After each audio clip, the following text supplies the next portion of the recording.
पर्व और त्योहारों के दौरान आपने देखा होगा, ये जब भी पर्व और त्योहार आते थे उत्पात शुरू हो जाती थी।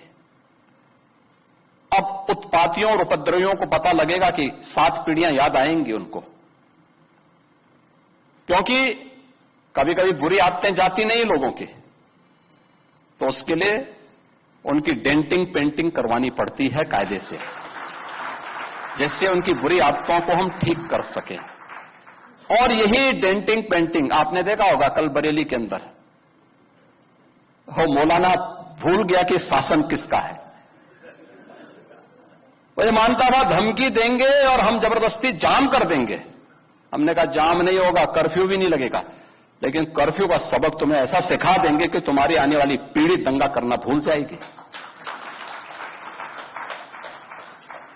क्या तरीका है जी? आप सिस्टम को ब्लॉक करना चाहते हैं।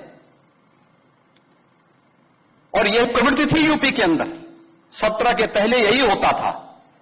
और हम इसी बात को कह सकते हैं कि 17 के बाद हमने कर्फ्यू भी नहीं लगने दिया, लेकिन ऐसे बैरियर को चुन चुन करके वे जिस प्रकार की भाषा को समझते थे उस प्रकार की भाषा से उनको समझा करके उसको उसकी सजा दिलाने का काम भी किया है।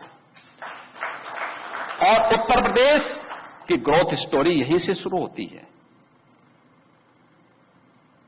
अगर आजादी के समय, मैं उससे पहले नहीं जाता, लेकिन 1947 में भारत आजाद हुआ, अगर उस समय भारत की इकोनॉमी में भारत का, उत्तर प्रदेश का कंट्रीब्यूशन 14% था, तो ये 14% फिर से होना चाहिए। और 14% नहीं होना चाहिए, बल्कि जितनी आबादी है उत्तर प्रदेश की, उत्तर प्रदेश उतना कंट्रीब्यूशन करता हुआ दिखाई दे। ये हमारा राष्ट्रीय धर्म है और दायित्व भी है, और उसी के तहत ये सब कार्य योजना बन रही है।